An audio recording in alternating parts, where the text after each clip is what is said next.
Ladies and gentlemen, welcome to Gym Owners Podcast. I'm your host, Tyler Stone. Over there's John Fairbanks. Morning, John. Good morning. Guys, today we're going to talk about nutrition coaching, nutrition plans, nutrition something. Everybody needs help one way or another. If you're in the fitness business, you probably need to be addressing people's food. We've talked about this over and over and over and over again.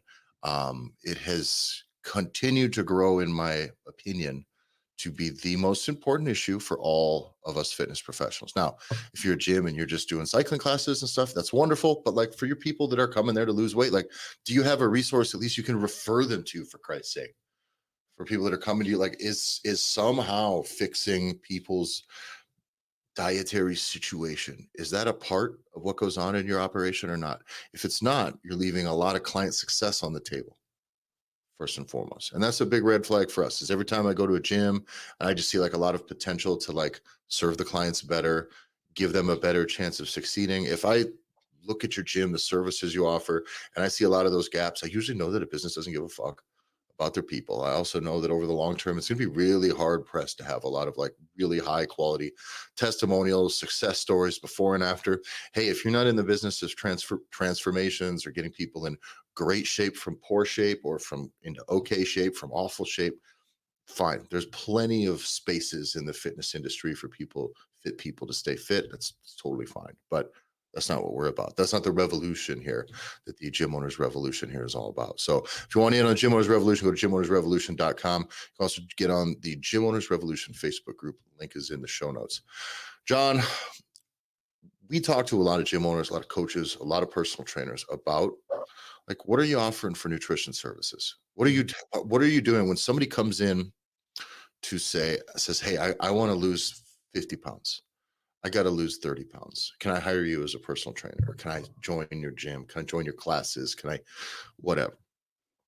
What are you really offering them that's going to help get them there?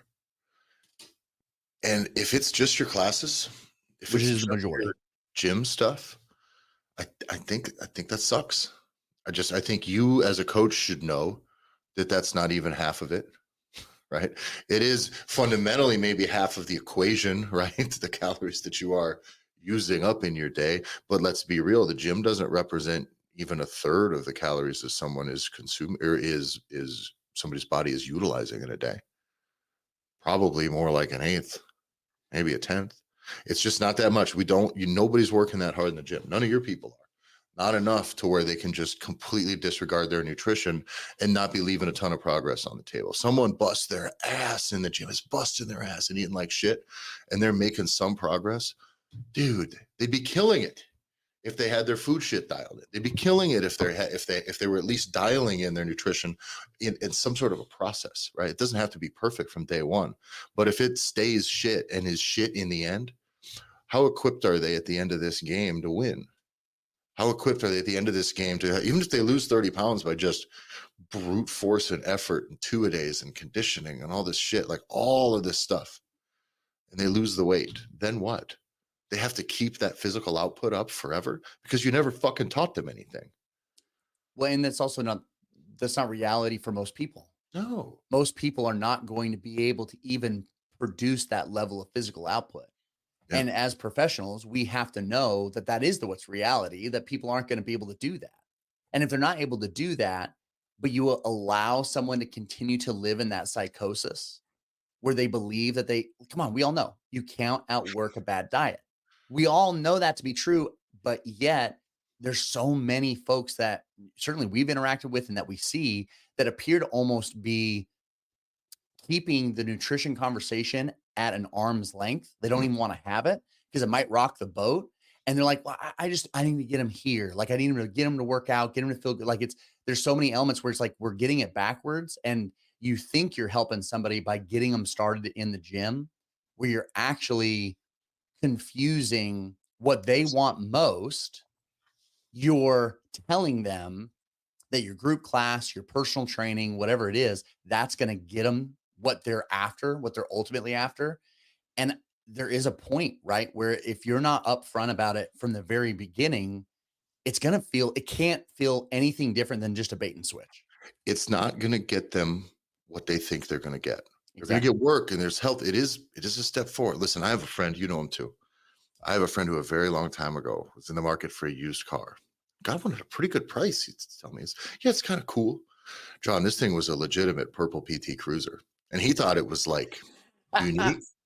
Like that it was like, oh, it's kind of cool. And it's like, so he thought that this would be some like eccentric hip thing. And it's like, bro, you're driving a fucking like an absolute the dumbest Dodge Neon that's ever existed is basically what you're driving. Like And Dick Tracy. listen, if somebody convinced you that this was going to be anything other than fucking really stupid, you got duped. You just got duped. Now that car works fine; it got you from A to B. But just remember, you ain't gonna look cool doing it. He was a bit confused that this might be a cool situation to get into, and then he got to spend the next 8 years just being laughed at every time he went anywhere. So don't be that guy. Don't be when people come in, don't be like, yeah, dude, you get in, you start working with me. We're gonna start working out 3 days a week, and you're gonna get fucking jacked. I'm sorry, you're not that good of a coach to just do that. Not unless your workouts are so good, you can simply inspire them to do better outside the gym. But that's it.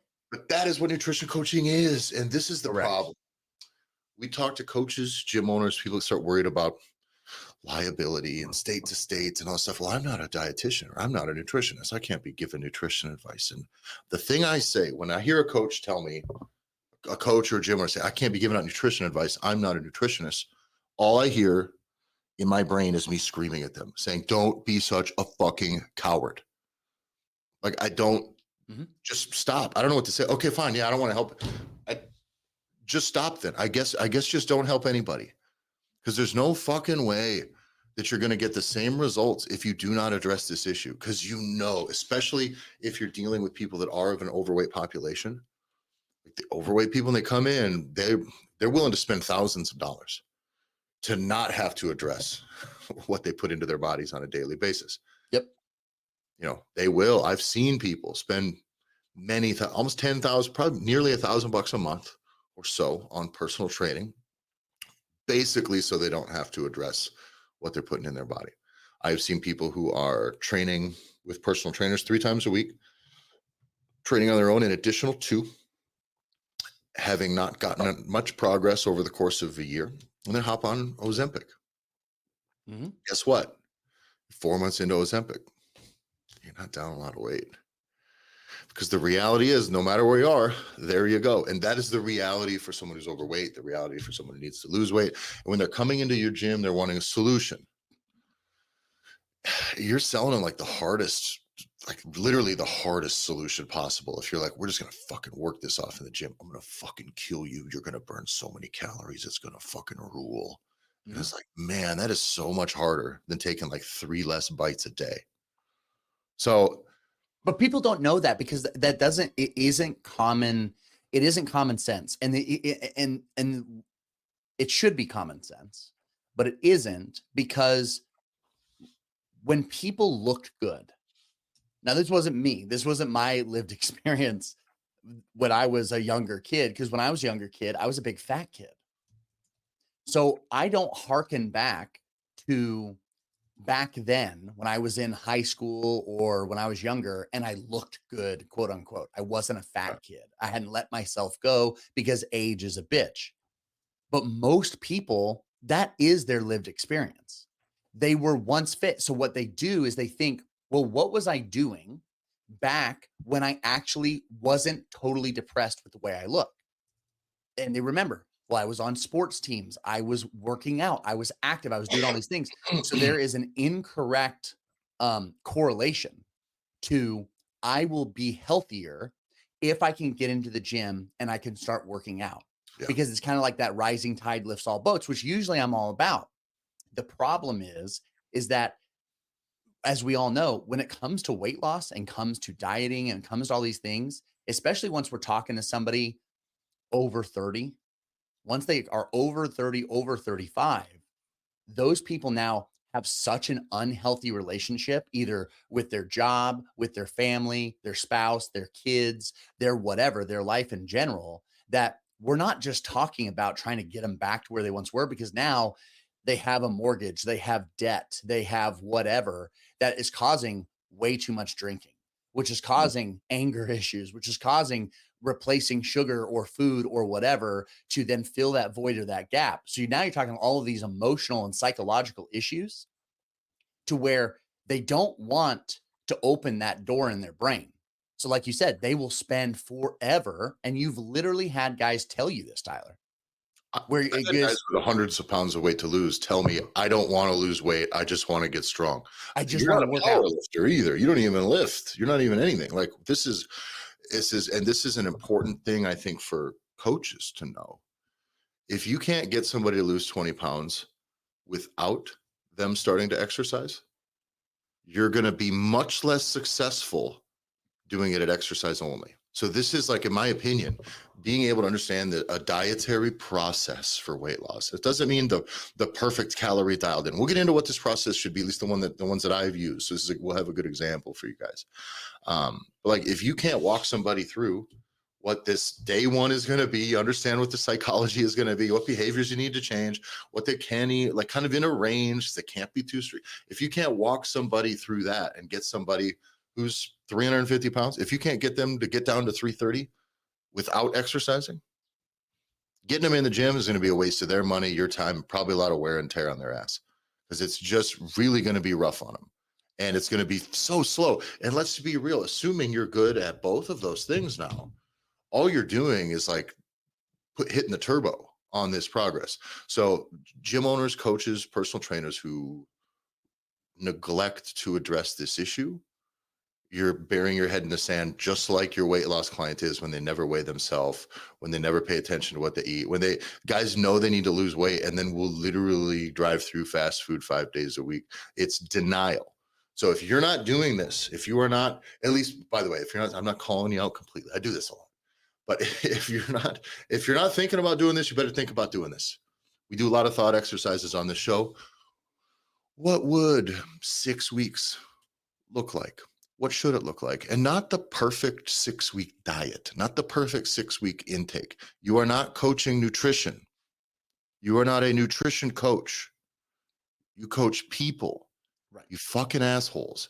And so many people want to get in there. And I don't coach science. I don't coach carbohydrates. I don't coach fats and macros. I coach goddamn human beings. There's a process that these people need to go through. So that's the process you need to understand. It's not lower. This is, you get into all these stupid arguments. It's not keto versus this. It's not that versus this. There is a human being that's sitting in front of you, and their life creates an ecosystem. Their behaviors, their habits, their friends, their relationships, all this stuff. And the outcomes that they're going to have nutritionally, your body's going to look like the ecosystem it's been living in for the last however many years. You're going to look like you're going to get the results that you fucking deserve, kind of. You are what you eat. You are what you do. You are what you think. You are who you spend. You are all of those things collectively. So when something's off, it's all fucked. And so this is why when we go in and that whole ecosystem, we come in and we think as coaches that when someone comes in and says, I want to lose weight, you don't tell them that you're only actually addressing one of those parts of that ecosystem, are you? Like, yeah, we'll just move this one fucking variable around. We'll just have you start exercising more. What's worse is some of these people have been gaining weight. It's the biggest trick I've seen, the toughest realization for people. If you've been gaining a pound every couple months or something like this for a while, you've been eating in a surplus, right? So I'd like to tell people, like, we just got to shave a few hundred calories a day out of what you're putting in, and you'll be losing a pound a week. But for some people, if I shave that much down, they feel like they're eating less, but eating less isn't going to make them lose weight. It's going to get them to maintenance. That's the worst part. Someone who's trending upward, you make them change habits to where they think they're winning, but they're not. Mm-hmm. They've only stopped losing as fast, right?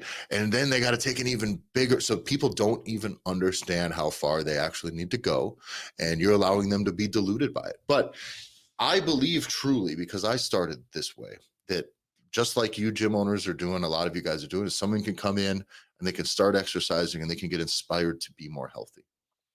And from that, they will find their way to healthier eating, healthier habits, better sleep, all this stuff. But how are they supposed to learn that? And if you're the person they trust, what a wasted opportunity to, one, actually help. Because I promise people are more coachable when they're coached by people they trust. Mm-hmm. It's just the truth. So you're just going to turn them loose on the internet? You're going to take somebody who's come in and maybe really got some good habits in place now, showing up to the gym. They work really hard. They've made a little bit of progress. And now they got to go to Google to figure out what they should be eating. And it's all, dude, go through this thing from a person's perspective, from that person's perspective. If you don't know, let me give you a perfect little example. We as people, coaches, trainers, will say things like, I need you to eat whatever, like 50 grams of protein 3 times a day, right? Maybe the last one can be 80 or something like that. People don't understand that that means grams of like at the end. This doesn't mean take a piece of steak, weigh it at 50 grams and eat it. Like that fundamental thing, like how many grams of protein, it's like, oh, just weighing my meat. No, like 50 grams of steak might be 4 ounces of protein or whatever, right? So people don't even understand that when we're talking in dietary math, that we're talking way over everybody's head completely. Mhm.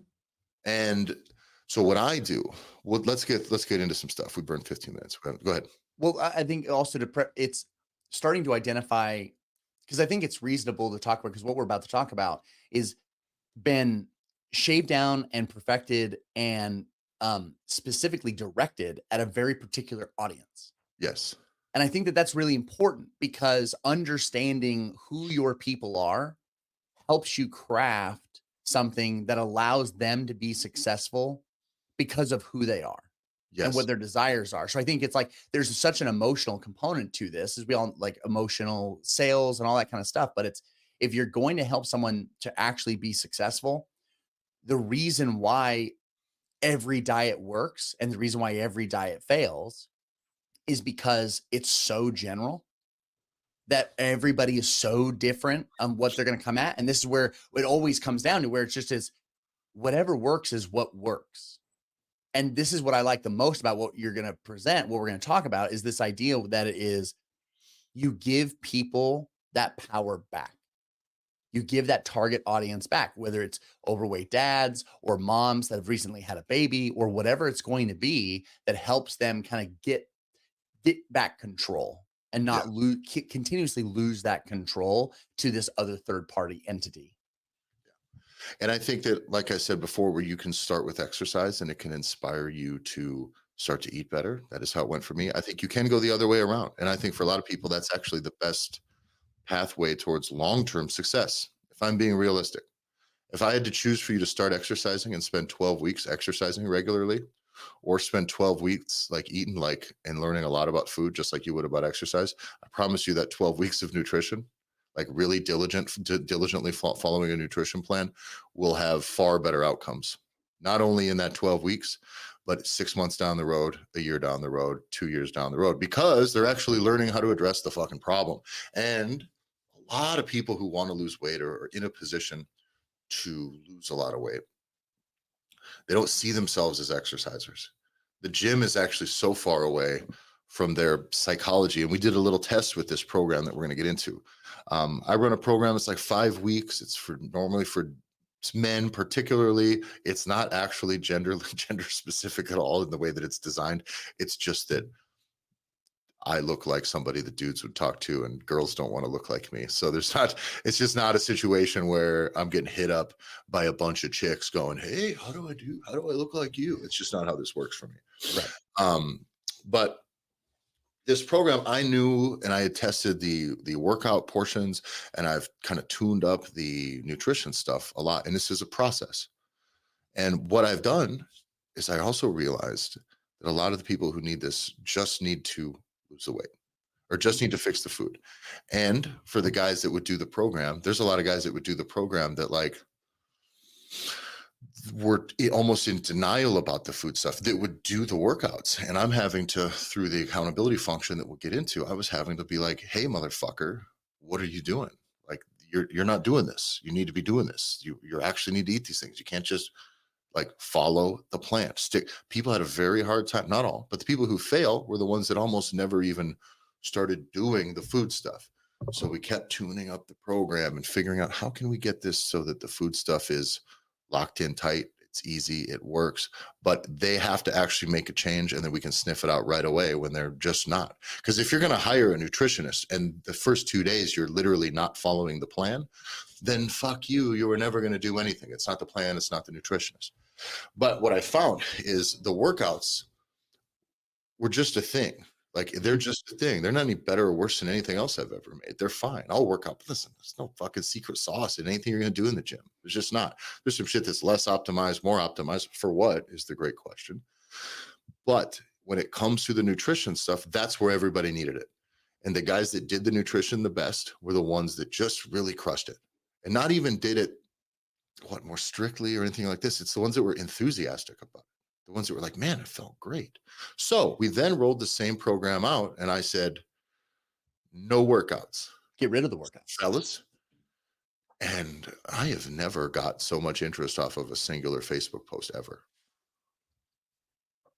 So that connected to this one piece, I think, of weight loss psychology that matters. This thing we talked about a bit ago is it's an ecosystem. You just want to add exercise. Okay, you might have success. But if you just add nutrition, if you just fix the nutrition, you will lose weight. That is a for sure guarantee. If you just add exercise, there is no guarantee you're going to lose weight. You will get exercise. You will probably get fitter as long as you don't eat your way to oblivion. But there is not necessarily guarantees that you'll lose weight. If you've been coaching long enough, you know those people. So I think that is a piece that now I have some groups of guys going through just nutrition only. And from there, we see now a lot of really cool stuff. Well, and the results were faster and were more consistent across the board of your general people that we tested this with, because we're no longer tripping over $100 bills to pick up nickels. Yeah. Whereas this element where it is the workouts were actually getting everyone confused. They didn't realize they were getting confused, but it was a misprioritization. Yeah, they thought that was it. I killed it in the gym, bro. Like that's. And it's like, yeah, but dude, you're in it for this reason. And this is also, if anybody, you can make less money up front by doing a nutritional focus first with someone and getting their meals right. Because now you're not programming or you're not physically training somebody and doing all those elements. But the idea of longevity for that person, once they've experienced that success on the nutrition side and they're feeling better about themselves because they've hit some major milestones, the longevity they have with you once they then move into the physical component of then adding workouts is now they actually have their mind is in the right spot to then be able to build on that. And I think that's huge in the long run. So what I do here's the structure of this program. I run this program 5 weeks. It's a 5-week process. So this is where I try to separate what I'm selling from like the scammy shit. It's not like a 6-week crash diet. It's not starve yourself for 6 weeks. It's not anything like this. This is a 5-week learning process, right? And in that process, what you're going to do is there's some criteria they can eat in each meal. There's just I have a list of things and kind of a list of quantities for all of you science-based lifters out there. You can go fuck yourself if you want to try to tell me that, well, how are you guaranteeing the calorie deficit? Well, because for breakfast, it says they can have between 2 and 6 eggs. And I say, if you're trying to gain size or build muscle or you're bigger, you can end up on the high side of that. If you're trying to lose weight or trying to lose weight at a faster pace, eat on the low side of that. And if we're consistent over a long enough timeline and you get real fucking hungry the rest of the day, you'll probably dial it up the next day or whatever, right? So this is a process. Okay. And it is a process of teaching somebody how to just take a little bit better care of themselves, how to eat stuff that's a good quality things, and then to make sure that they don't have to feel miserable, not only from starving all day or whatever, which we do get into a little of that too, but also most guys end up realizing at the end of this program that they used to feel miserable from eating so much. That's actually what make them feel miserable during the daytime. That's why they'd get tired in the late morning. That's why they'd feel like they were starving at noon. And that's why every motherfucker wants to crash at 2 o'clock, 3 o'clock is done. And the end of the day just drags on. It's usually because they're eating too much. So my thing has always been in this program was I want you to feel light and loose when you're doing stuff. I worked like some real blue collar shit for a lot of years. And like, my father-in-law, rest in peace, but we would be Chinese buffet 2 out of the 5 days a week on our lunch break at work. We might do a pizza buffet the third and then fucking fast food the other 2. And there are a lot of days where we get back at 1 o'clock and be like, I'm fucking sleeping in the van. Fuck off. I'd like ball up on a bundle of insulation on a cold concrete floor, and I'd have to just chill for 45 minutes because there is no way I'm even staying awake. And a lot of guys, the way that they eat, that is that way. If you have lunch and you feel tired and run down after lunch and you blame it on the work that you have to go to, like none of us think like, no, motherfucker, you ate too much. You Mhm. just ate too much. And people like don't when they guys don't see that because they don't that little bit of seed is like you should just eat so that you can feel the way that you want to feel afterwards, not eat a shitload of ice cream so I can feel the way I want to feel right then while I'm eating that ice cream, because food does not have this food in excess doesn't have this long lasting good feeling. It actually goes away very quickly. The food hangover is actually almost immediate. You go have a bunch of ice cream or a bunch of dessert, a big, heavy, pasta heavy lunch, you will feel amazing only while it's going in your goddamn mouth. Mhm. And the moment it's done, because I know this, because I eat like a fat guy. That's how I Live got that fat. life. I lived that life. I was about that life. I know this because one of the reasons I don't like go out to eat that much is because when I get done eating, if I'm eating out, I'm gonna have like a big hearty meal. I don't want to be out in public full. I want to be home on my couch, Mhm. like for sure. So when I'll go to those places, like I said, the food joy is shorter lived than most drugs. And that's one of the things that I want to make sure that my guys do throughout this program. And basically, they eat a breakfast, a small breakfast now. And I'll get guys that come in. They'll say, I don't eat breakfast. Say, okay, well, you are 150 pounds overweight. So I don't care what the fuck you have done or what the fuck you like done. You've done a lot of things you like that have apparently worked against you. Mhm. So for now, because you're paying me to guide you through this process, you're going to do what this process says. Now, a lot of times as I've talked through this with people say, well, yeah, but so you're saying a guy that doesn't want to eat breakfast, you're just going to make them eat breakfast every day? Like fasting is just fine, blah, blah, blah, blah, blah. That's not the point at this point of the program. At this point of the program, it's can you fucking do one thing slightly different than you want to do just once for a week?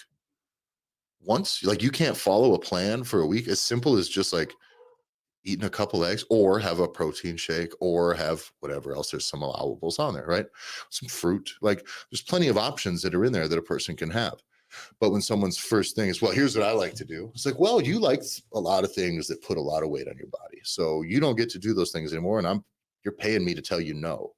And the truth is, later on in the program, we get into fasting. We experiment throughout this thing as a process. You're going to experiment with eating very light breakfast. So you have some energy. So you have something in your stomach. But I want you to learn what it feels like to not have nothing and that like clear, because when you're fasted, you have this clear, sharp mental acuity that I do like. Represents probably more than half of my day. So half of my week, I will fast till probably like 4 p.m. a lot of the time.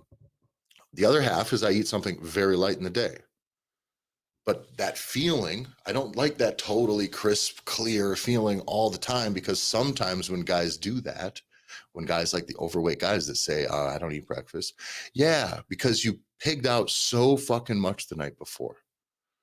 Guys eat late and they eat a shitload of food and then they're full and they feel like shit the next morning. They got about 15 pounds of shit they got to get out throughout the day. And then by the evening, when they start cracking into the booze, by 9 o'clock, Good. they're ready to go again. Mhm. And then they're hungry. So don't take this as like some big, you don't get some attaboy from me because I don't eat breakfast. I don't need that. Okay. Well, again, your ecosystem is fucked. So we're gonna spend a couple of weeks just doing some kind of normal shit. And that's the reality of it. If you can't spend a couple of weeks doing some mostly normal person shit, don't wonder why you have a very not normal person body. Don't wonder why you look like mutated physically because you eat like somebody who's mutating themselves. It's crazy. And what I like the most as you are ramping over the 5 weeks, there isn't an adherence to one specific thing. No. So if whatever you might be, whatever you want to do, like you said, it's like the first step is just stick to the plan for the first couple of weeks. You stick to the plan for the first couple of weeks, mainly because we want to start building the habits of doing some things that you haven't been doing before. Yeah. And what's more important as and this is for all of you dorks that are way, way deep into the food science, it's understanding your signals. We all know how important it is, what your signal is. Are you hungry? Do you know what hunger is? Are you thirsty? Are you bored? We've gone balls deep into this shit over the years. Yeah. So that's important. But how do you actually get somebody there practically that is 150 pounds overweight? Their signals are going to be fuck 6 ways from Sunday. Yeah. So the reality is that this simple task of like, dude, just follow what's on the paper for the first couple of weeks, because then you will start like stuff starts to get cleared up, and then you then shift them, which is great. Now we're going to do this piece. Yeah. And now we're going to introduce you to the next piece that'll allow them to dive even deeper into this. What are my signals? What am I feeling?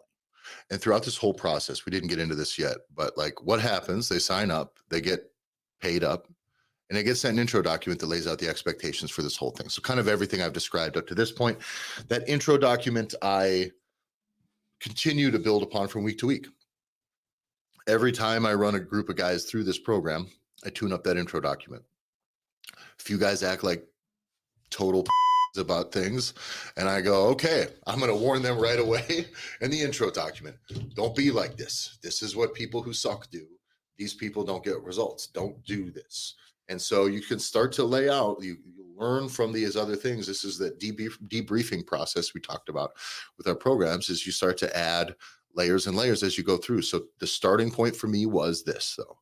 I need a 5-week evolving process where I want to take a man who eats like shit and pays no attention, has had his head buried into the sand, and I want to get him paying attention. I want to teach him it's not that bad. I want to teach him the joy of feeling light throughout your day and not feeling like, oh shit, I don't feel full. I better stuff myself so that I feel full, because they don't understand that that actually makes them feel miserable in the morning until that starts to wane, and then they eat a big lunch and they feel miserable all afternoon, and they just don't realize that not only is it not making them feel good, but it's fucking them over physically pretty bad. I want to teach them that the joys of being light, the joys of good food quality, and also like how easy it is, honestly. This is why I do this as a guy, because it's like most of us, at least around where I'm from, like we could put meat on heat. We put heat to meat and give us a carb, a potato or rice, and some veggies. Like we can be fine. If I can have steak on fire, chicken on fire, whatever on a fire, we're fine. Like that used to be considered eating like a king. Do you understand that? Like it's pretty easy to eat. Like you're not going to go get the grass-fed super dank cuts, but like you can fucking eat steak every day for pretty affordably. And I kind of steak or chicken or whatever. You can grill it, you can smoke it, pork, all of this stuff. I understand people are in different financial situations, but it is pretty goddamn affordable. And when you're eating a lot of just meat, you don't eat as much. You are satisfied. So I want to teach that to guys, because so many guys go, the amount of men that I'll hear be hungry and they're like, have macaroni, they go out to dinner and get pasta. And it's like, bro, there's just nothing there for you. So we prioritize protein. I teach them that it's cheap, easy, delicious, and like is a fucking pretty high level way to live. Okay. And then from there, we dial in portion control, performance, we experiment. But every single time when they get started, I lay out those expectations. Here's what this is. Okay. Then they're going to check in with me. I make them take before photos. I'm very clear. I said, you keep them for yourselves. You don't need to send them to me right away, but you need to keep them for yourselves. You need to weigh yourself every day. You need to text me every morning when you get up. You need to tell me what you had for breakfast and what you weighed that morning. Men who do not want to weigh themselves are delusional. Listen, I get it if you're coaching children. I have some high school students who, by the way, the gig is I need you to be gaining weight. I am very cognizant of the dysfunction it can be if you make somebody whose brain is soft start to attach their value and yada, yada, yada to the scale. Listen, if you're a 40-some-year-old man and you're 100+ pounds overweight, you get to start obsessing over the scale, or you're going to get to start obsessing over your fucking blood pressure. So take your pick. But in the very beginning, the thing that I always find when guys, so many of these guys, my heaviest guys don't have a scale when they start. Why do you suppose that is? So this is a piece of the psychology for you guys. If you're thinking about crafting a nutrition program, pay attention to this part. So, I mean, 3 of them that started this week were like, I'll have to go buy a scale tomorrow's day when I'll get a scale in the morning and I'll get weighed in by noon. That's what they've had to tell me, because they don't own one. And then when they weigh themselves, they go, oh shit, I knew it was bad. I didn't know it was how bad. So why do I have them weigh in? Is it because they should obsess over losing weight day to day? Is it because that's the primary goal? Well, it is the primary goal, but it's the reality is it's of no harm for a man to get on the scale and see what it is every morning. It's crazy to be like such a chick about it. If you're like, oh, I don't need to know that. I'm just more worried about the mirror. Shut up, dude. Just fucking weigh yourself, dude. Be a dude about this. Mhm. I tell every one of them, and they've all agreed. To the point where I've now added this into the intro document, is that fellas, ask yourself this one question, because I say why, right? Why do I have to weigh myself every day? The reason you have to weigh yourself every day is if you had to weigh yourself every day for the last year, would you have gained that last 20 pounds? No. So this is weighing yourself every day, telling somebody what that is, and then tying that into here's what I ate for breakfast. I'm about to go start my day with this on my mind. That is how we stop burying our heads in the fucking sand. And coaches that want to go, yes, but how are you ensuring the caloric deficit if you don't know what their baseline is? It's like, oh, you never coached fucking people, Humans. have you? Or you don't understand the actual psychology of weight loss that got somebody overweight and then what it takes to get them back. You've been coaching fit people in fit places with fit motherfuckers around, just being fit yourself. And I hate to break it to you, but there's a lot of people out there that got a lot of weight to lose. They would pay a lot of money for someone that can actually help them instead of someone that's just going to help what? Like parrot science to them? You're going to parrot a study? Where you say, well, they can never ensure. Wonderful, but then you can never ensure what they're actually doing. You can never ensure the changes that need to happen in their psychology throughout this. Weighing yourself every day is a confidence thing. Hey, I'm trying today. I'm looking at this today. I'm not avoiding this today. I'm not running from this problem today.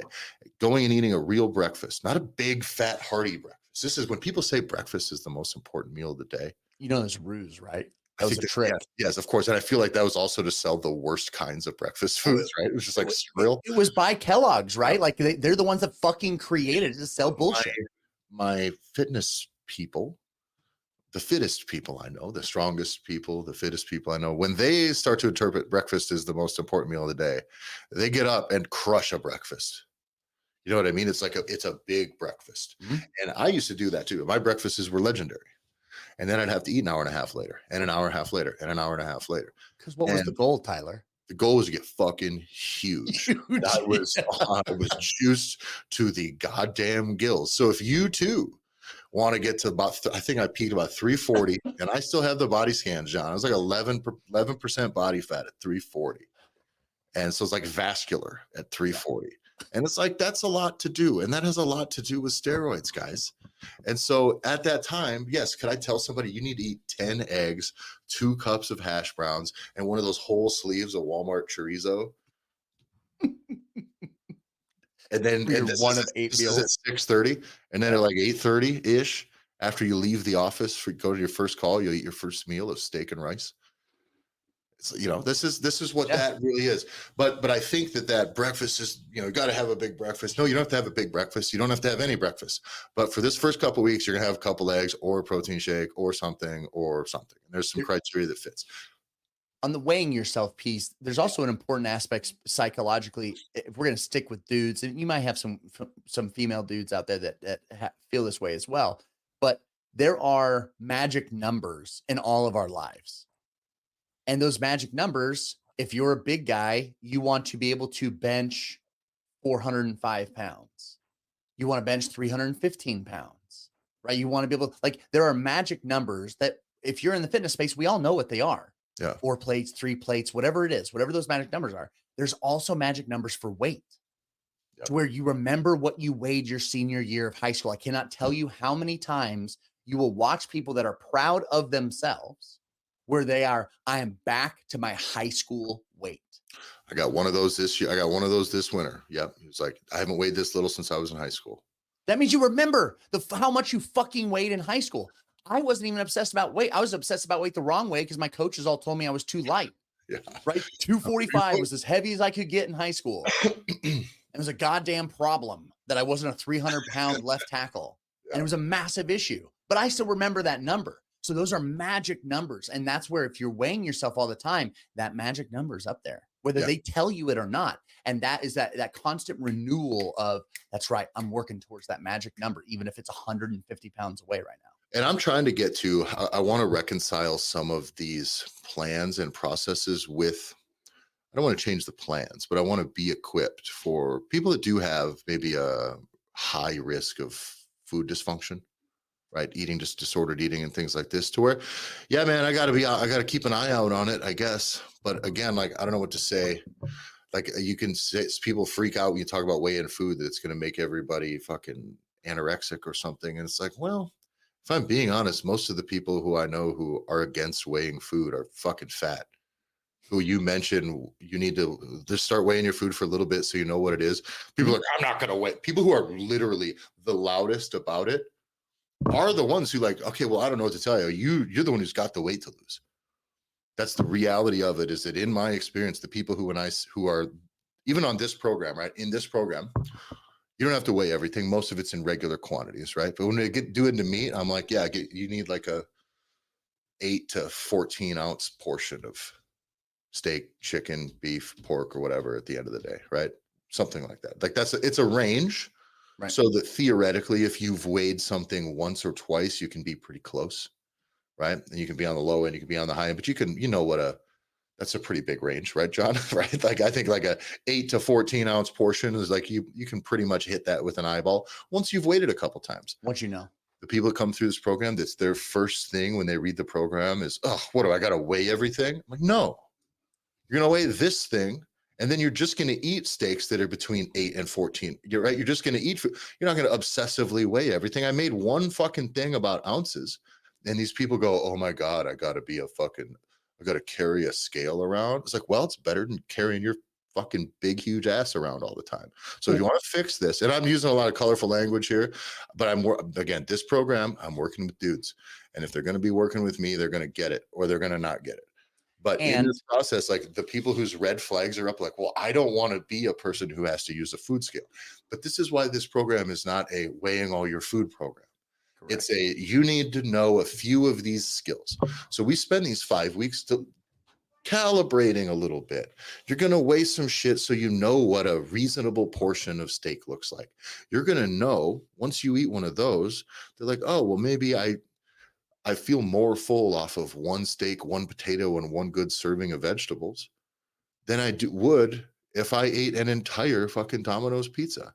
And I've gotten way less calories. I'm more full off of the steak, and I actually got some protein out of this deal.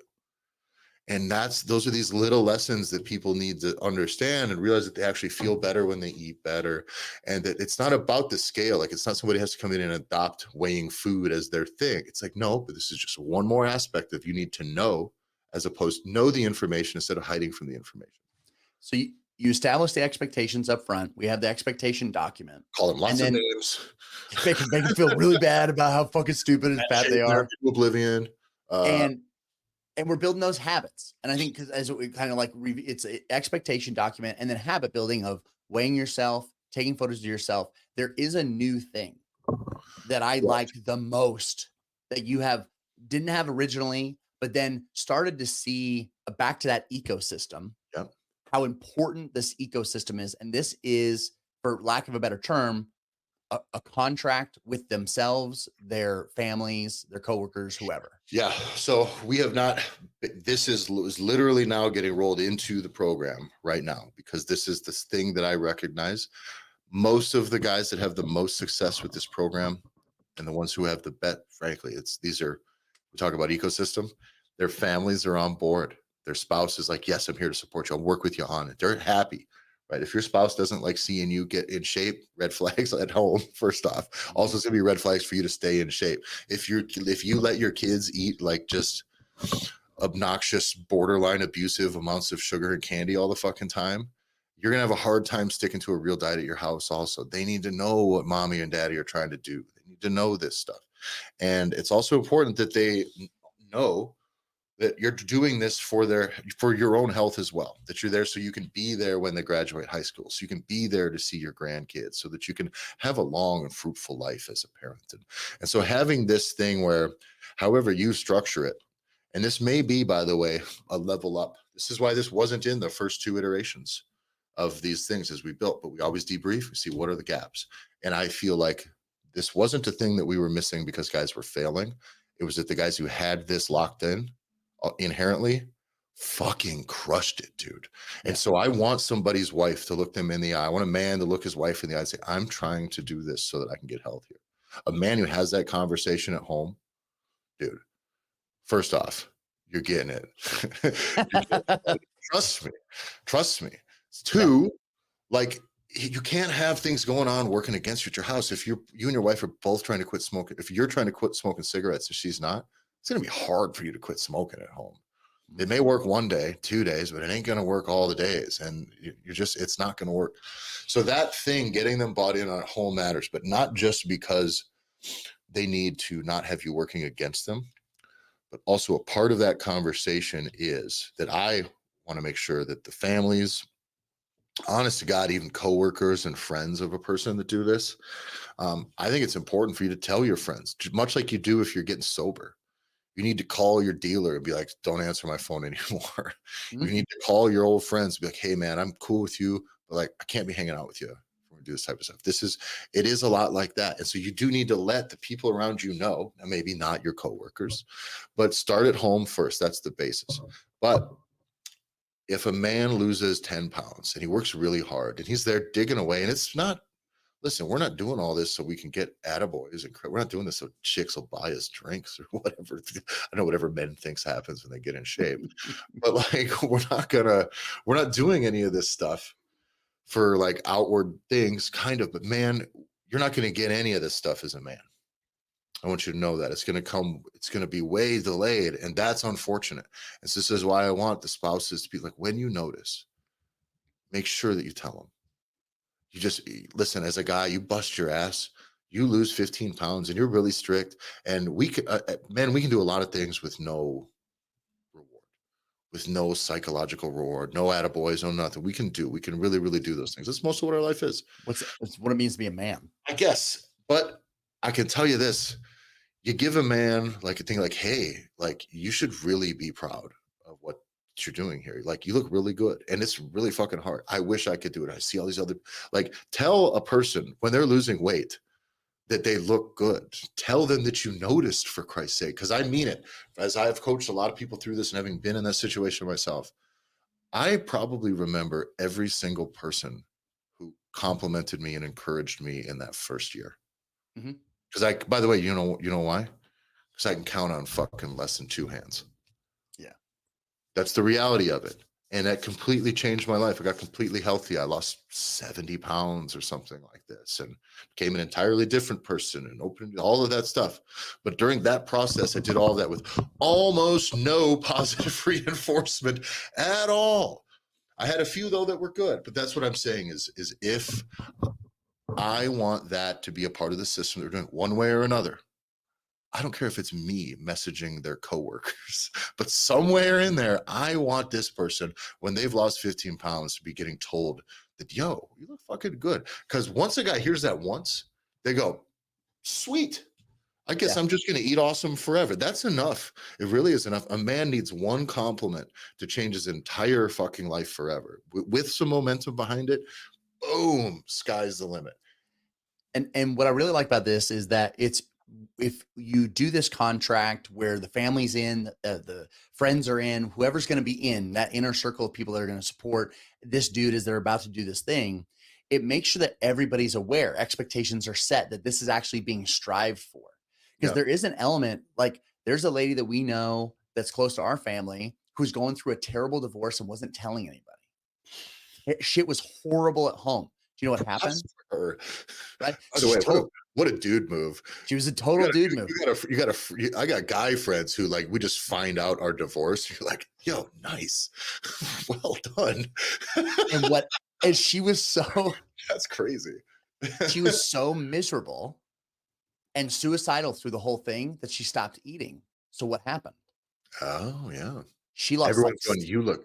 Did everyone tell her she looked great? you look great. Yeah. She's like, Hey, yeah, thank you. I've you been sad as fuck the whole time.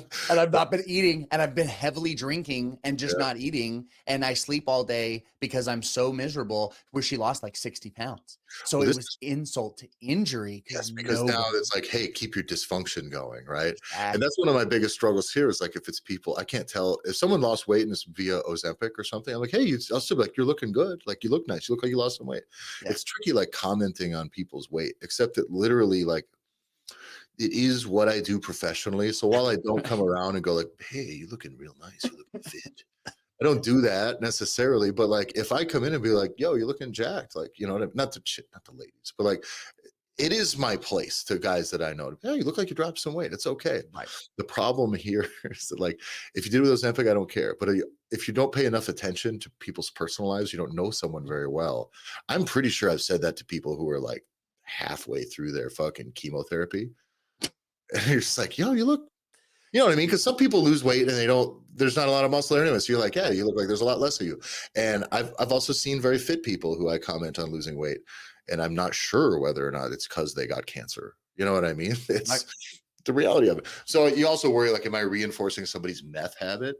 Exactly. You're like, oh, good, I'm really happy to get the weight off. I'm going to go back and maybe I'll sleep in June now. You know, Yeah. but positive reinforcement is big, and it can't just be from us coaches. Right. It's okay, and it should be from you, but also doesn't all need to be, and it also doesn't need to be about them validating themselves for you. One of the biggest lessons in coaching, nutrition and fitness, and everything that I've learned is to rephrase the term "I'm proud of you" Mhm. to "You should be proud."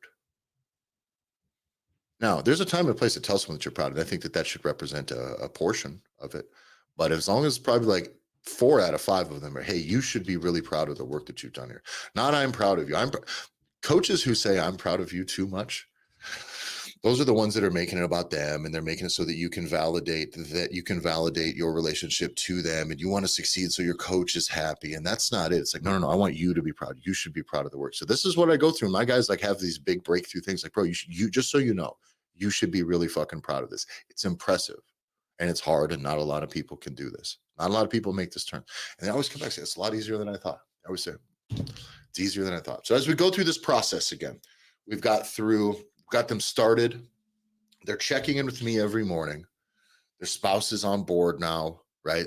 Hopefully, if while we maybe may have not been able to uh, change the tune of what's going on at home 100%, there's at least been like it's been set. Here's what I am doing. You know what I mean? So it does give them a better chance. It means there's a higher likelihood of that not working against them. And then we just go through the process. And to be honest, the first 3 weeks are almost the exact same thing. There's slight changes. We go add a little bit of extra meat essentially into the breakfast. They have a few more options, maybe some slightly bigger quantities towards dinner, but everything's really basic. Eat real food, put meat to heat. Fucking not even necessarily low carb. It's just reasonable carb portions, especially for this one because the guys aren't exercising. So it's like you don't need 400 grams of fucking carbs here. But we avoid processed foods. We don't drink calories. We put cheat meals in their place. Have a cheat meal once a week, not a cheat day. Yep. Teach them like you can't have these major setbacks. If you're going to have a major setback on your cheat meal, know that the rest of your days need to be at the even lower end of that range, right? If you're eating in the middle of the range I've described, but you're going to go on a bender on Saturday, okay, well, you get 2 eggs instead of 4. But that's Right. the purpose of the range. Like you need to know, I teach them calorie math, right? That approximately 3,500 calories is stored in a pound of fat, which means every time we can save 3,500 calories from you putting in your face over the course of a year, like you'll weigh a pound less at the end of that year. That's the generic math. So I have these guys like, I like to have a couple candy bars a week. I said, that's fine. I don't have a problem with that. And then they go, but I looked at it and they're like, it's like 800 calories a week. And I was like, yeah. And they said, that's like, how many calories is that? It's like 40,000 calories right? It's like 40,000 calories in a year. He's Yep. like, so if I just literally cut this out, I like probably, I mean, in theory, right? There's a lot of other factors. He's like, that's like 10 pounds. I'm like, yeah, I don't know, maybe it's enough. You know what I mean? It's enough to matter. And I'm not saying you shouldn't have yourself some, but again, you can have, they learn these things. They learn this balance. They learn that you can have things that are outside of your diet that are immovable objects to you. You just can't have them in the first few weeks of this thing, you know? Then we get into fasting, and I have them fast. I just have them tinker with this. And the criteria is not don't eat any day ever. In this fasting week, the way the rules go is I just have them go, I want you for, was it just, I think it's 2 days this week. You're not going to eat anything for breakfast, and you're not going to eat anything for lunch until I think it's after like 12:30 p.m. Basically, you're going to have a late lunch. And that's a pretty reasonable fasting duration for somebody to have. They're basically going from the night before all night, but that's reasonable. That's just to teach you that, like, hey, keep it reasonable when you come back in, because they've spent 3 weeks setting these good habits and feeling good in the afternoon by not overeating their lunch. So now this is more of a test of, you're going to go the morning without eating, but then come lunchtime, remember the criteria. I want Right. to feel good the rest of the afternoon. So don't go because I'm hungry right now, I'm going to punish myself and feel like shit all day. Don't do that. And some of them maybe slip up, but they learn that now. And they learn that with some clarity. And that part, I think, can't be understated how important that is when guys get into that porch, because then they really crush the fasting part. They take pride in it, and they really take pride in how well they feel while they're fasted. And then there's 1 day a week on that week where I have them go, don't eat anything till 4 p.m. Just fucking tough it out. I don't even care if you don't like it. Just 1 day this week, just do that. And on the other days, you're going to eat just like you did on weeks 1 through 3. Right? Totally normal. And guys, fucking the fasting part, some guys are the most scared of it and before we get into it. But by the time they get to that week, they're like, yeah, nice. I really, really, really enjoy it. They're ready. They're ready. And go ahead, John. Well, I was just gonna say, I don't. It's gonna move us forward, but the idea of just it's all of these things, all of this sequential nature of introducing these pieces to them, where it really is just 5 weeks of dudes figuring their own shit out, Yep. and that's what's so important because it's slow moving momentum, Yeah. right? It's like this big train that we're getting moving. Trains are really slow getting started. And then as that momentum builds and that vehicle is moving, now they're able to where it's hell yeah, let's go. And Yeah. now the momentum really starts to pick up. And one of the things about this, you mentioned momentum as though it's you're using the momentum as terms of like the tasks and effort and them buying in. The truth is, the wins on the scale, because of the way we've set this up, For sure. we're not doing processed foods, and it's relatively low carb, and the quantities are manageable. They're able to eat a big meal in the evening, so they don't feel like they've been starving for days. But like, these guys aren't eating a ton of food during the day, and they still feel okay. Which means we are getting wins early on, though, right? And that's really important, because the biggest thing that I see is I can't have somebody spend 3 weeks and not lose any weight and maybe lose a pound in 3 weeks. That's not what we're doing. I need every one of these good habits to be reinforced, not only with how they feel and externally and with accountability, but with actual progress. It needs to actually be progress. And I had a story, guy fucking crushing it. He's a heavy guy. He was about 370 pounds when he started. He's on day 8. And this morning he checked in. I think now he's down a total of like 14 pounds in 8 days. Now, he's had a lot of weight, so it's a lot of water weight. He even told me, he says, I used to be able to push on my shins with my fingers, Oh, God. and they would Yep. like leave an imprint. And I was like, Mhm. yeah, bro. Like, as I said, so don't think that this isn't all fat, that this is all fat. But I promise you, whatever you're not carrying around right now is better for you to not be carrying around. Whether that's undigested food in your stomach, whether it's water retention, it doesn't matter. He'll be fucking down a ton of weight by the end of this and not feeling hungry. And that's the biggest one, is I could rush weight off these people and they'd be starving. But they do have to be wins. And this is why I never want to make this program about like, well, no, we're going to eat. It's going to be the cleanest living ever, but you're probably going to weigh the same, and you'll lose muscle at the same rate you lose fat. So you'll just look like a smaller, sadder version of yourself, just not as heavy. That's not really the goal. But momentum starts to build here. And by the time we roll into this last phase of the program, which is now do whatever you want to do this week. The 5th week is, I'd like you to try some fasting, pick a day or two where it works best with if you are going to work out, right? Probably, I don't know, maybe get something in you in the morning, or don't. Maybe try working out, try doing your cardio fasted. Right. Try doing it while you've had something in your stomach. Feel the difference. Try eating like you did on week 2. But you are now in charge. But you have these tools and this frame, whatever's within any framework you've seen here, you can do this week.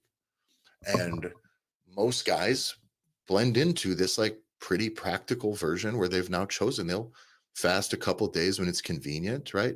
There's nothing worse than like letting convenience kill you. Convenience is the thing that gets people fat. They go, "Oh shit, I didn't have breakfast this morning, but I had a huge lunch last night. So now I'm not that hungry. And by 10 a.m., I'm starving. And well, I got to eat something because for the last 5 years, every time I felt this tiny little tinge of hunger, I've satisfied it with something immediately. So since we don't break that habit, guys, just based on convenience, will go and eat fucking gas station food, fast food, whatever. But here, guys are using inconvenience as a way to like make their diet better. They're like, I was in a hurry this morning. I'll just fast this morning. I'll just grab lunch. But because I know better, I'm going to make sure, John, that was me, I'm afraid. Yep. I'm going to save the camera. I'm going to make sure that like I don't make this completely set me back. And because I've had this experience, I also know that if I'm not eating in the next 4 hours, I'm fine. Yep. And I've been that guy. I know you've been that guy too. I've traveled, Oh, yeah. especially bulk and eat training a lot, where I've been like, if I didn't get my food in every 2 hours, I was like mad, irritable. It's kind of in hindsight now, it's probably like one of the most embarrassing phases of my fitness nutrition career is Yeah. where I've been that like I have to eat. I've been on the road for 3 hours. If I don't eat something right fucking now, it's gonna be a fucking problem. And now I know for sure I could not eat all day today. I would not have a problem for another 12 hours. I'd be hungry, but I would be fine. Yeah, one of my favorite stories is when you first got out to Europe and you guys had been traveling for a long time and you were like in a car with this really autistic motherfucker that was driving and you hadn't eaten in a while and essentially it just was like you had threatened everyone's you had threatened everyone's life because you had not gotten food in X amount of time. I remember you telling it on a podcast from years and years ago. What this guy did too was he took us to a fucking That's tried right. to take us to a vegan spot. And I'm like, hey, like, I'm not trying to be a guy about this here, but like, I was like, this isn't gonna fucking work for me. Like, you didn't drive me all the way through this city Oh, to like for me to stop at like a vegan hot dog spot that even turned out to be closed. Yeah. So they just weren't ready for that.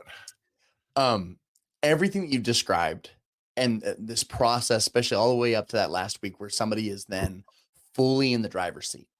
Yeah. They're no longer being led because this really is just you are guiding folks on this path. And it's this to the realization that they are able to do it. And so it can get really, really woo woo, but it's this concept where it's they are the reason why they were successful. Yep. Every step of the way, they were the reason. And this was one of the biggest things as we were hashing out and like you said, going through postmortems and looking at how we can improve it every step of the way and every iteration of this. Every iteration of improvement, what I like the most about it is that they weren't successful because they were keto. They weren't successful because they were carnivore or vegan or vegetarian or high carb or low carb or whatever. It's they were successful because they did it. They were successful. And it's one of those things where you you don't get you don't allow them to have the opportunity where they say, I was successful because of the diet I was doing. I was successful because of keto, or I failed because of keto. Well, just keto didn't work for me. Yeah. And I can't tell you how many guys that I've interacted with over the years where it's like, well, I need to lose weight. And like, you guys are doing keto, right? Yeah, we're doing it. It's like, okay, well, I'll give it a try. And then they do it. And then they go to their doctor and the doctor says, oh, you're dying. What are you eating right now? And And they it's like, go, oh, it's well, I'm keto. eating keto. Oh, well, it's keto. And then that person stops doing anything completely because they have given up all accountability to the gods of dieting. Yeah. To God, And whoever has named this diet. exactly. Yeah.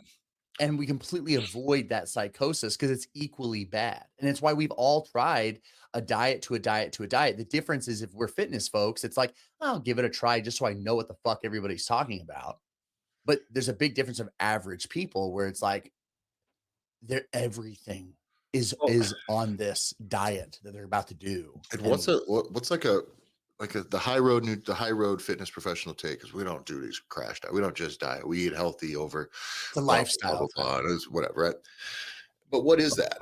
Except like picking any of these diets work. So just picking like some components of each one of them that work for you, that Mhm. fit and that fits your lifestyle, the way you want to eat and your preferences. And I mean, if I had to choose what I would do, it would be probably not entirely keto, but mostly my exceptions would be carbs, right? My cheat meals are definitely going to involve carbs, but on a daily basis, I can get by on, say, mostly keto.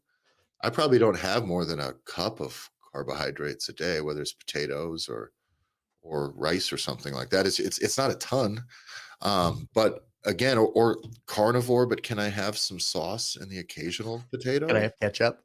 Can I have yeah? Like I don't know. Like that's where like the all these things like we're all pretty close, and so when you get into like let's say carnivore. Well, what are the real benefits of carnivore, right? If you eat a lot of meat, you're getting lots of nutrient dense food. You're also going to be pretty full. You're getting something your body, at least from a physique standpoint, is capable of doing something with, right? If you train, you're breaking down protein, you're giving your body all the tools it needs to rebuild the protein.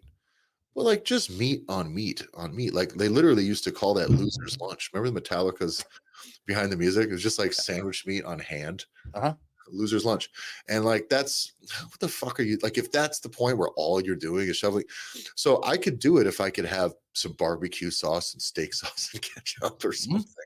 I could probably do keto for a really long time until I wanted to eat a fucking potato with some cheese on it. And I'm not going to be married to the dogma of keto. So what has to work for me? What principles do I need to extract? Well, Exactly. high protein seems to work for me. It's easiest, fits my budget. It still is good. It makes me not feel hungry. If I get into that high carb, like real performance dieting, which I've done before, lots of rice. During those times I was eating the most, I was those legendary breakfasts. I was also eating about 15 cups of rice a day. So most people couldn't do a third of that without hating their lives. And I do that for 12 weeks at a time, twice a year for years. And so people have no fucking clue how much that you can really really feel great, but you're on the roller coaster. Then your energy's on that roller coaster. You're really stuck to that process. So I go high protein, probably enough carbs to fit my training, and it's not that much right now. It's not a ton. I don't need a ton to not feel run down and to feel like I'm strong enough in the gym. I'm not responding great to some of the carbs that I'm having. So if I start to, even as you get older, you'll start to have weird allergies, sensitivities. If one day you just realize that, man, I can't, like anytime I have pizza, the Mhm. dough like fucking ruins me now. And it never used pizza was my number one most sought after cheat meal until this last 6 months. And every single time I've had it, even in not to excess, has like fucking ruined me for days. I Yep. just really don't feel good.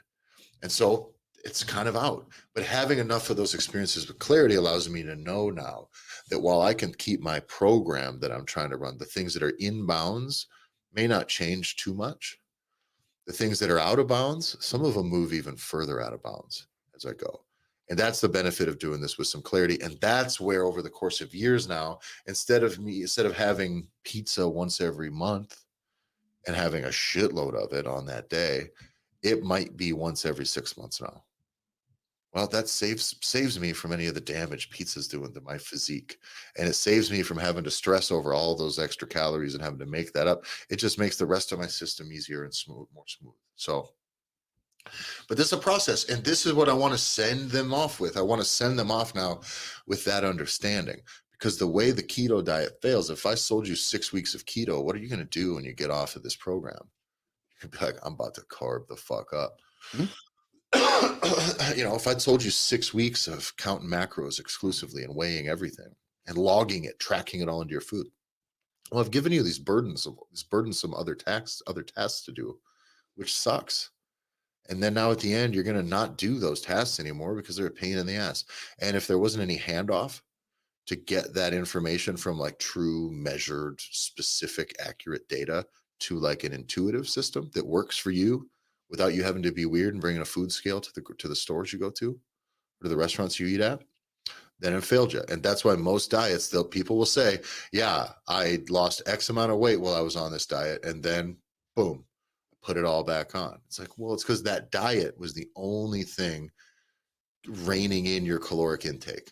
So whatever you can do to rein in your caloric intake is going to work in the short term, but we need to make sure that we can carry them, give them the skills that they need and the understandings to go, how do I keep my calories low now? What do I like? What don't I like? And they got to understand that game and that process before they leave, or else they've learned nothing.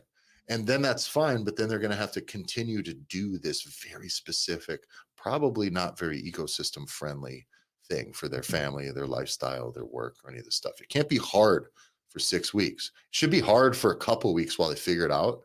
And then it should almost get easier and more intuitive and more eye-opening and more rewarding as they go. Good nutrition is like, it's like a good relationship. It shouldn't be all like, yes, this is fantastic. And then it gradually wanes off. It should go, oh, this is good. This is promising.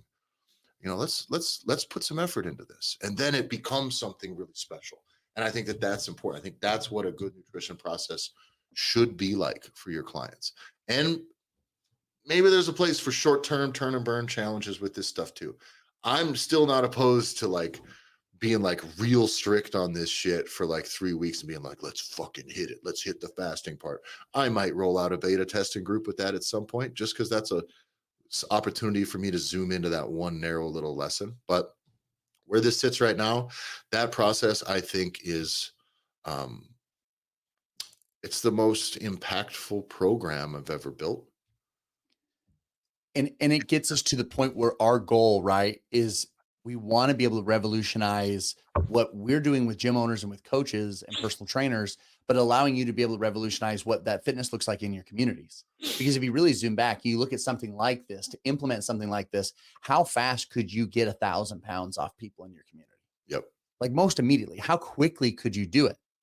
For us, like the idea of like, well, if I could get 10 dudes to lose 100 pounds, how fast could I get 10 guys to lose 100 pounds, 20, 30, 50 guys? And so this is where this is doable from a personal training perspective. It's doable from a gym's perspective of being able to implement these things, but you have to do it. And this is where like something as loose as this guiding principle concept of taking something from 1 to 5 weeks is this can be done. And this is the kind of stuff that we do sit down and when we brainstorm and take a look at, do you have, what are you doing in your gym right now? As a gym owner, what are you providing? What are the opportunities? What are the choices you are giving people that come into your spot? And if this is a blind spot for you, or you have rationalized your way completely out of providing anything at all, this is really a solid framework that is, you are more than capable of picking up and running with. And at bare minimum, then if you're unable to do it yourself, then fucking come talk to us. Yeah. The idea of being able to show you what are the elements that need to be included, how quickly can you start running it, and then being able to use what we talk about all the time, which is that inside out approach within your own business to where how quickly can you be truly impactful and make real lasting change within a community and just with generations of people. And also like to close up some of these loops here. So we talked about the program. Then what? Okay. Person comes through this program.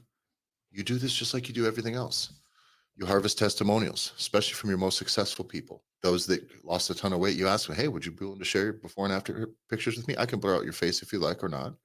But I want to make sure to show these successes. This is what a person accomplished in just 5 weeks, right? Because it is just 5 weeks, dude. It sounds scammy, but it's not, because you've just heard what I went through today. You know, this isn't one of those things like eat salad and nothing else. Dude, we had some motherfucker here. Nobody around here is one. There's some motherfucker here, personal trainer, pure hack, and was going through this shit, dude. And was like trying to tell everybody on the internet that he's going to do this diet. I think it was nothing but like pineapple and cucumber or something like this for like 30 days. It was just some shit he saw, some fucking hokey shit too. But it was like, but then claimed that he does it every fucking year or something like this, and was posting about it within like fucking 4 days. Was like, I'm down 20 pounds. And we're like, yeah, I guess like diarrhea will do that to you. You're dying. Like diarrhea and no food coming, it'll do it to you. And then after like maybe like 10 days, and all these people, and I bless their hearts, I say that the wrong. You're from the South. That's an insult, and this That kind of is an does feel that insult. way. But they're not bad people, but they're fucking morons. If you're responding to this, like, okay, so is this just this, or like if you're literally asking real questions about a diet of I'm just going to eat one kind of fruit, Mhm. like this is fucking stupid. And it's like, holy shit, I'd love to lose 20 pounds this week. All right, you know the difference between what I've just explained to you for the program that we do and that, right? But when people can really see good results in a quick amount of time, you can know that it's done ethically. They don't fucking know or care. That's the reality. And you pit people, this is where gym owners and coaches and shit, they get all on their high horse and go, well, this isn't like one of those other things. And if you can, I've said this before, if we can lose a pound a week, we're doing really, really good, right? Because what's that going to be in a year? A life-changing amount of weight. Notice the pace that I'm describing is faster in this 6-week program. Why? Because we want wins early on. I'm not trying to do the most sustainable thing, but I want these wins early on so that people can have some momentum. When people see that one client I lost 28 pounds, probably my biggest success in poundage, 28 pounds in 5 weeks of this, then went on in the next 3 weeks after that to lose another 12 pounds. So he's 40 pounds down in 8 weeks. That's a pretty solid testimonial. So this is why it's important now for you guys to get those testimonials, screenshots from their correspondence, because you should be communicating with them throughout the process as well. Like tell them like when they check in on weight, oh shit, you're down X. Oh, that's awesome. Nice work. How you feeling? Are you feeling better during the day? You feeling tired during the day? Because then you have these beautiful little screenshots from people within your program. Like, no, actually, I feel really great today. I had really high energy. I can't believe I feel this good having skipped breakfast and lost 10 pounds in the last 2 weeks. It's amazing. That's all you need to do to sell this program to everybody forever. Mhm. So keep that in mind. Close your loops. Don't just make this a turn and burn program where you get them in, you get them out, and don't let people not be successful because that's not caring. Build the system so that they can be accountable and be successful. When people are successful, leverage that to getting you more leads because that's important. And those are that's your most valuable asset is people's successes that they've already had with you. And we've talked about how nutrition can be your ultimate downsell. Yes. Right. And so we did an entire episode. So go back into the archive and look at where we literally talk about how you can do, and we weren't this detailed, right? Because of what the nutrition program can be and what it is.